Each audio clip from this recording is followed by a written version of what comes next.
Because of the new tax reform, only 10% of Americans itemized their deductions in 2018 compared to 30% in 2017. This has significantly impacted the tax benefits of charitable giving. Or has it? Welcome to the Stay Wealthy Podcast. I'm your host, Taylor Schulte, and today we're going to be talking about one of my favorite topics for 2019, which is donor-advised funds. Donor-advised funds provide a simple solution for reducing your tax bill through charitable giving, even if you're part of that 90% that's now claiming the standard deduction, and even if you only donate a few $1,000s per year. I'm going to cover 4 things today. Number 1, for the first time in history, I'm going to explain what a donor-advised fund is so simply that you will be able to explain it to a 6-year-old. Number 2, who is the right fit for using a donor-advised fund? Number 3, if you are a potential candidate, what's the absolute best strategy for using one? And then number 4, where to open a donor-advised fund, and then some really important things to look out for. We're going to be talking about a lot of tax-related things today, and I just want to remind our listeners that this is purely for educational and informational purposes only. This is not advice. It's critical that you talk to your tax preparer and trusted advisors before taking any action. For all the links and resources mentioned in this episode, visit youstaywealthy.com/50. As mentioned at the beginning of the show, 90% or more of Americans will now be claiming the standard deduction. I just want to quickly break this down so the rest of today's show makes perfect sense for you guys. So, as you know by now, the recent tax reform increased the standard deduction limits to $12,200 for single filers and $24,400 for married people filing jointly. What the heck does this all mean? Sometimes when we talk about itemized deductions and standard deductions, people's eyes glaze over. So let's just break this down really simply. Let's start with itemized deductions. One of the most common itemized deductions is mortgage interest. If you own a home and you have a mortgage, you pay mortgage interest. So let's say in 2017, before any of this tax reform went down, you were a single person and you paid $7,000 in mortgage interest for the entire year. So not your principal payments, but just the interest on the mortgage. So you paid $7,000 in mortgage interest in the year 2017. That year, you would have chosen to itemize your deductions because $7,000 is more than the standard deduction limits back then, which were $6,350. You would rather deduct $7,000 than $6,350 because you're going to pay less in taxes. Pretty simple. Now, in 2019, with the standard deduction at $12,200 and your same mortgage interest of $7,000, you're going to choose to claim the standard deduction and forget about that mortgage interest paid because $12,200 is more than $7,000. Keep in mind, mortgage interest is just one example. Other common deductions that are itemized are state and local tax paid, medical expenses, and then the big reason for today's show, charitable contributions. So you can add up all of these eligible expenses, and if they're less than the standard deduction, you would just go ahead and take the standard deduction. If they're higher than the standard deduction, then you would itemize your deductions. Now, why does this or how does this impact charitable giving? Let's go back to our original example, but let's also assume that you're going to give $3,000 to charity this year. So if you give $3,000 to charity and you still have your mortgage interest paid of $7,000, then you would be taking the standard deduction because 7 plus 3 is $10,000, so $10,000. That's less than the standard deduction of $12,200 for the year 2019, which means you were a very, very nice, generous, awesome person that gave away $3,000, but it didn't really save you any money on your tax return. You could have kept that $3,000 in your pocket and your tax return would have looked the exact same. Now, maybe you don't care about the tax benefit and you give money for other reasons. If so, that makes you the perfect candidate for donor-advised funds. And I'm going to explain why in a moment. But first, let's just break down exactly what a donor-advised fund is. And I'm just going to kind of go bullet point by bullet point here so we don't miss anything. So First and foremost, a donor advised fund is a charitable giving account that first you get to choose a creative fund name for. Some basic examples are like you could name it the Smith Family Giving Fund or the Smith Foundation account, or you could even name it something like the Stay Wealthy Podcast Fund. Once you open this account with a provider and you choose a creative name or a name that matches your charitable intentions, you have to put money in it. You have to fund it. And here's the thing. When you fund your account, you can never take your money back out. The technical term for this is irrevocable. You're making an irrevocable contribution to your donor advised fund account. Once the money is in the donor advised fund account, you can just keep it in cash and let it sit there, or you can invest it in stocks and bonds. So you have some options there of what to do while you figure out some other things. So money is in there. You can't take it back out, but you can invest it if you'd like. The only way money is coming out of the donor advised fund is if it's directed to a nonprofit. More specifically, the nonprofit must be what's known as a 501c3. And all you really need to know is that if you give or want to give to a legitimate nonprofit, I don't care how big or small it is, chances are it's a 501c3, but you need to contact the organization. They will have an official letter from the IRS stating that they are in fact a 501c3. So do your homework first before you start putting money in the donor advised fund. Make sure that the organizations you want to give to are 501c3s. You can send all the money in your donor advised fund to one nonprofit, or you could split it up between a bunch of different nonprofits. There's no limit. Also, you can distribute all the money in one day or over a number of years, or you can even set up a distribution plan upon your death. When I die, I want to split my donor advised fund 10 ways between these 10 organizations. So in other words, you can put money in this account today, invest and grow the money over the next 30 years, and then direct it towards the nonprofit or nonprofits of your choosing. When you fund your donor advised fund account, you have some options. You can just fund it with plain cash, just from your checking or savings or investment account. You just move cash from one account to the donor advised fund. But you can also fund it with securities like stocks or bonds, with privately held business interests like C Corp stock or S Corp stock, or even non-publicly traded assets like real estate, land, or even your favorite Bitcoin. Last but not least, if you itemize your deductions, you are generally eligible for a tax deduction of up to 60% of your adjusted gross income the year that you put money in your donor advised fund. So to recap, you put money in the donor advised fund as much or as little as you want, and don't worry, you can always add to it later.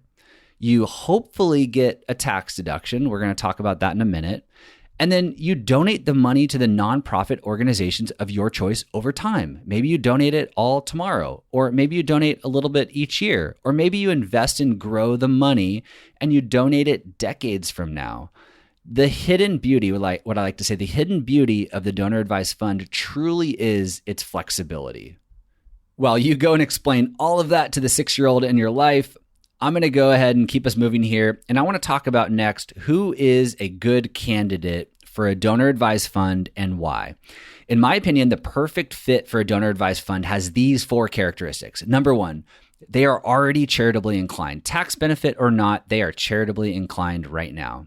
Number 2, they're committed to giving a set amount of money every year for the foreseeable future. So it's not just like, hey, I give a little bit here and there, but they have some sort of annual giving plan.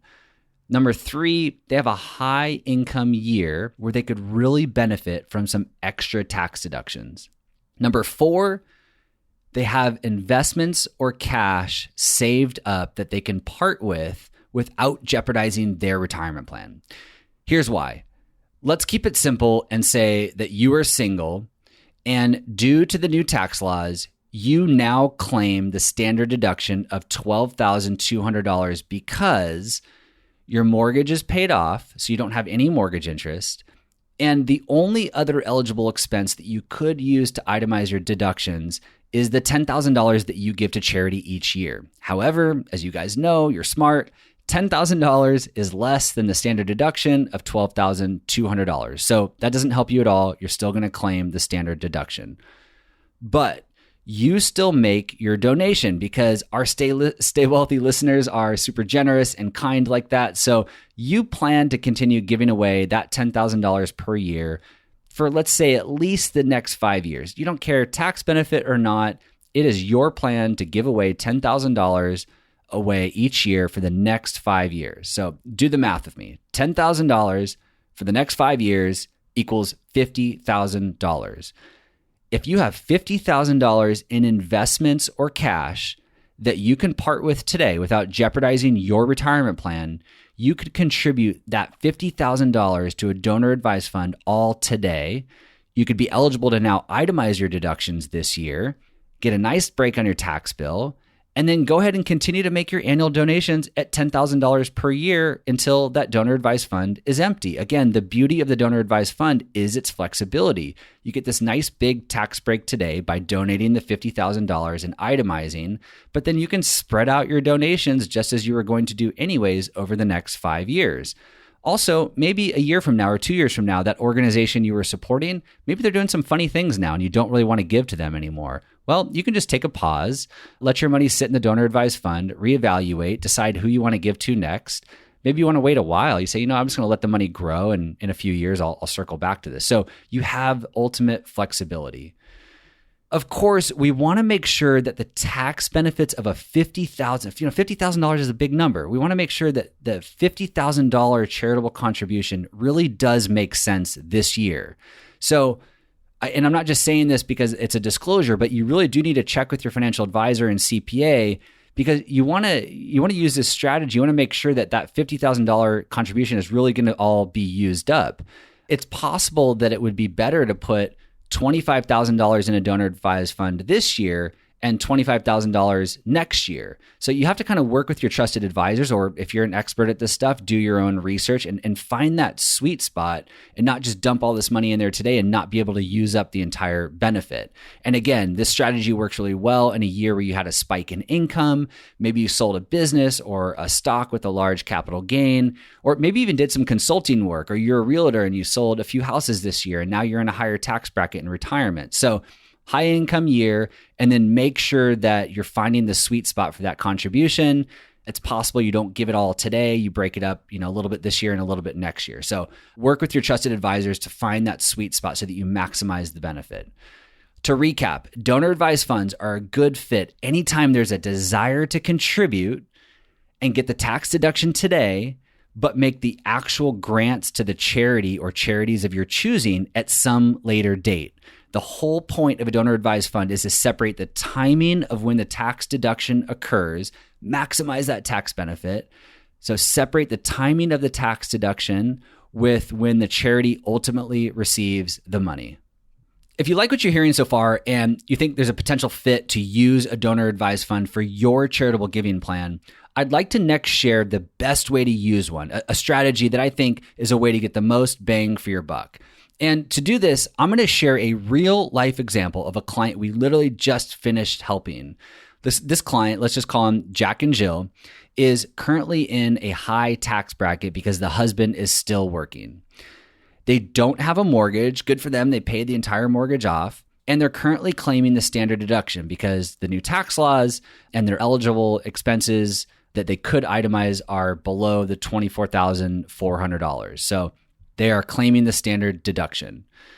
They have a taxable brokerage account, just a plain vanilla investment account with $1 million in it. The kicker is that they have unrealized capital gains in this account of $400,000, meaning if we sold all of their investments today in this account, they would pay about $80,000 in taxes. Now, we obviously wouldn't just sell all the investments in this account, but they are approaching, the husband is about to stop working, and we do need to rebalance the account to get them in the right position for retirement.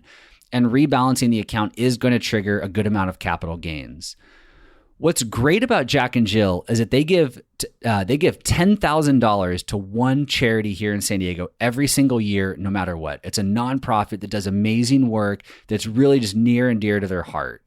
They've also been really, really good savers, and they don't need every last penny that they've accumulated.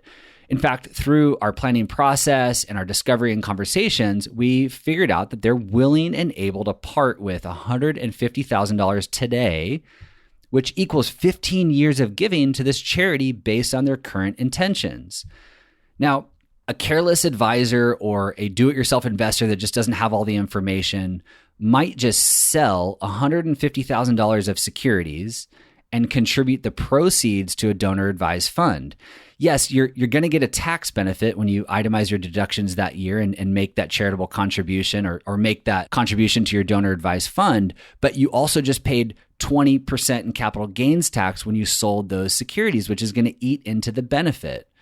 A smart advisor or a do-it-yourself investor who listens to this podcast would know that you can donate appreciated securities to a donor-advised fund, and that's really, really powerful. So let's just keep this simple and say that this client we're working with, they timed Amazon stock perfectly, and they made a $45,000 investment in Amazon that's now worth $150,000. That's an unrealized capital gain of $105,000, and that's a big tax bill if they just went ahead and sold their Amazon stock. So since they're charitably inclined and they're willing and able to part with $150,000 today, they can go ahead and donate the appreciated Amazon stock to their donor-advised fund and avoid paying those capital gains. Now their tax benefit is twofold. They avoided over $20,000 in capital gains tax, and they got a nice deduction on their tax return during a high income year for this really large contribution to the donor advised fund. And this is a contribution that they were going to make anyways over the next 15 years. Now the $150,000 is in a donor advised fund. We're keeping half the money in cash for their near-term donations. So they don't want that money to fluctuate. They want to know that it's there and safe and earmarked for this organization. But then the other half, we're going to invest in stocks and bonds and try to grow these funds so that they can grant even more to their favorite charity or maybe even multiple charities in the future. Also, side note, money, your investments do grow tax deferred inside the donor advised fund, so you're not paying taxes on dividends and interest or capital gains once the money is inside the donor advised fund. So this is a huge win for the client that could have easily been wiped out by a few careless moves. It could have just been a win that was never even achieved because it was never brought up that you could take advantage of the donor advised fund. Quick note, when you contribute appreciated securities, the IRS actually limits the deduction you can take that year to 30% of your adjusted gross income. Cash contributions, on the other hand, are limited to 60% of your AGI. Remember, it doesn't necessarily have to be a publicly traded stock like Amazon or even a bond. You can fund a donor advised fund with untraditional assets like real estate, land, Bitcoin, and there's a bunch more as well. And to recap, the best bang for your buck when putting money in a donor advised fund is to contribute appreciated investments, if you have them, instead of cash in your savings account or selling securities or investments first, incurring capital gains, and then funding the account. So if you have appreciated securities, if you think a donor advised fund might be a good fit for you, that would be something that you'll want to highly consider. Okay, let me try to bring us home here. Let's briefly discuss where to open your donor advised fund and also some important questions to ask the provider or even your financial advisor. The great thing about donor advised funds when compared to a private family foundation, private family foundations were really popular decades ago. But the great thing about donor advised funds is they're really easy to access. They don't require a team of attorneys. They're typically pretty low cost, and you can open them with as little as about $5,000 typically. At my firm, we typically use Fidelity Charitable for our donor advised funds for our clients. Fidelity Charitable is an arm of Fidelity Investments, and they charge between 15 basis points and 60 basis points per year to administer the donor advised fund account. They actually call it a giving account. So they charge between 15 basis points and 60 basis points to administer the giving account. If you invest your money inside the giving account, you will also pay the expense ratio on the funds that you buy. But if you follow Fidelity and you know them well, they have some funds that are pretty much close to free. So it's not a huge concern of mine. And remember, you can put money in the donor advised fund today, get that nice tax break, and then you could send the funds to charity tomorrow. You don't have to just incur fees year over year over year. So Fidelity Charitable is a big one. They have a great website full of really helpful information and videos and blog posts, and I'll link to it in the show notes. But they also publish a really informative annual report on the state of donor advised funds and charitable giving. And I'll be sure to link to the brand new 2019 report in the show notes as well. Again, youstaywealthy.com/50. But for now, here's a few fun facts. Last year, Fidelity Charitable and its 200,000 donors granted a record-breaking $5.2 billion last year to over 140,000 charities. The median account balance is just over $17,000. And I like to highlight that because it's a reminder that you don't need millions of dollars to take advantage of them. And then lastly, the most popular charity in 2018 was Doctors Without Borders, followed by the American Red Cross and the Salvation Army. Don't worry, there are plenty of small, regional, and hyperlocal charities that benefited as well, but those were the most popular in 2018. Not in Fidelity's report, but my favorite statistic of 2018 is that San Diego was named the most charitable city in the U.S.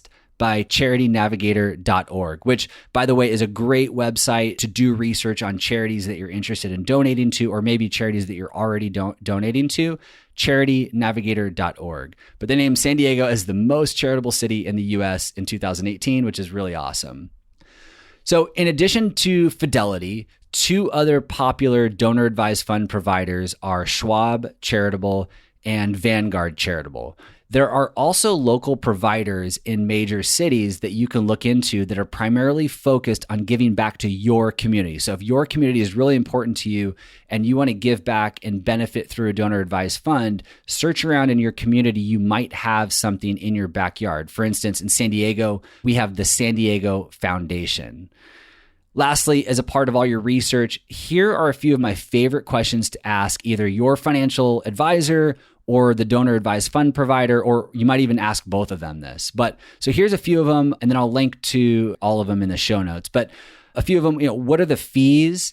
How long does it take to establish an account or send out grants? What's the minimum size to create an account?